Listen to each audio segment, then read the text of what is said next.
Eric Weddle was raised in Alta Loma, California. He was a four-sport athlete in high school and stood out in all of them, especially football. That's when Coach Kyle Whittingham came calling. He really wanted Eric, but he first had to convince then head coach Urban Meyer.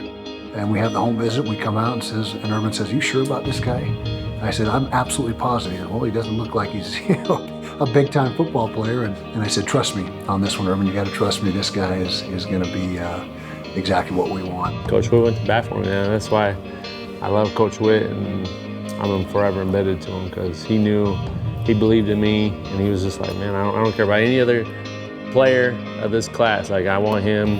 Had to convince Coach Meyer. Imagine that. So Coach Meyer did not get me. It was Coach Witt. Eric's impact on Utah football was almost immediate. He quickly established himself as a smart, dedicated player with uncanny skills. He excelled off the field, majoring in special education and tutoring students with learning disabilities. Everyone wanted a piece of Eric Weddle. He was that guy, he was very productive, very good football player, but he was always about the kids, always about giving back. Yeah, I mean, I've always had a soft spot for kids, and kids with learning disabilities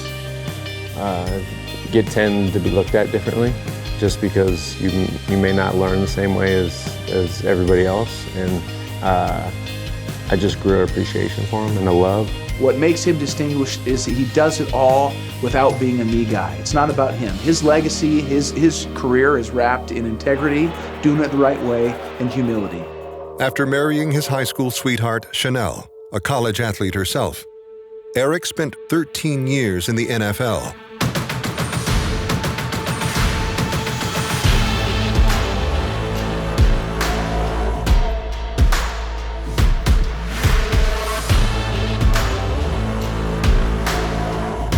He was a six-time Pro Bowl defensive back who was known for big plays and disrupting offenses.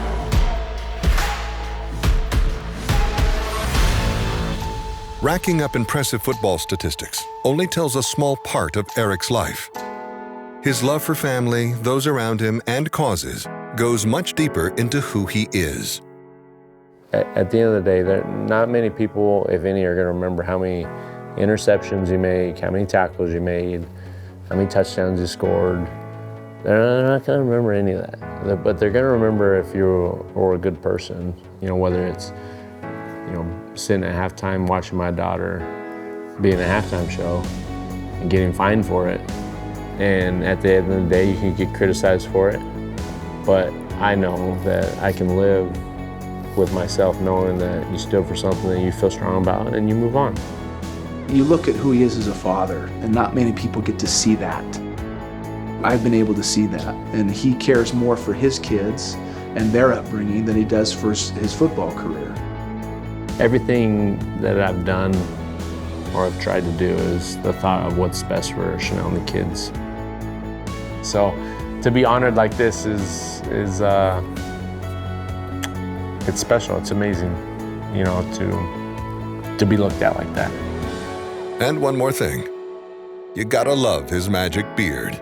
It tends to, during games, make me do crazy, special things. Really, I mean, a lot of the recognition should go to the beard.